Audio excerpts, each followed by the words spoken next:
Welcome to our YouTube channel study tech by Das sir. आज आम channel गोटे notification विषय डिस्कसन करवा जहाँ आम एडमिशन नोटिफिकेशन से मानी सुविधा हे जो मैंने गवर्नमेंट एम्प्लॉई बा कौन सी जगह एम्प्लॉयमेंट बा चाकरी अच्छा किंतु से कोर्स करने को चाहते हायर स्टडी करने को चाहते रेगुलर क्लास करें से पूरा सुवर्ण सुजोग जहाँ आम देखा यहाँ ओडिशा स्टेट ओपन यूनिवर्सिटी एटा डिस्टेंस मोड रे टोटाल आपणकर एडमिशन किसी असुविधा नहीं। हाँ आपन डिस्टेंस मोड रे हेले भी आपणकर क्लास भी दरकार पड़े छुट्टी दिन मानक हम जहाँ वर्किंग डे रे हम ना आपणकर हॉलिडे मानक क्लास हम जदि आप एडमिशन कथा कहवा यहाँ 26-27 बैच ये आपणकर 19 तारिख जून 19 तारिख स्टार्ट होगा एडमिशन स्टार्ट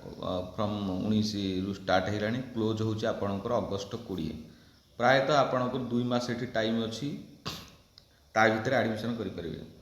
कि सब्जेक्ट अच्छी आप मास्टर डिग्री अच्छी मास्टर डिग्री रे आपणकर 13टी सब्जेक्ट रे मास्टर डिग्री अच्छी गोटे है आपण इकोनॉमिक्स रे गोटे है English Hindi history political science public administration Odia Sanskrit sociology rural development आपण कॉमर्स रे अच्छी जर्नालिज्म रे जो माने करेंगे तांकर भी अच्छी आपणकर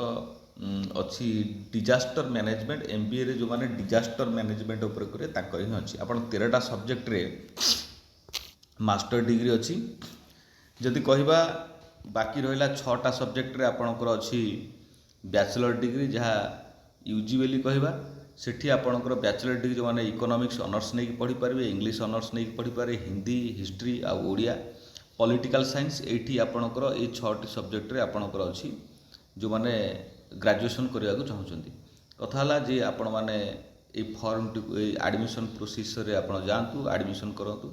निश्चित आम कॉलेज तो बाहर अच्छी देखा जो आम कॉलेज रे ओपनिंग हम निश्चित मु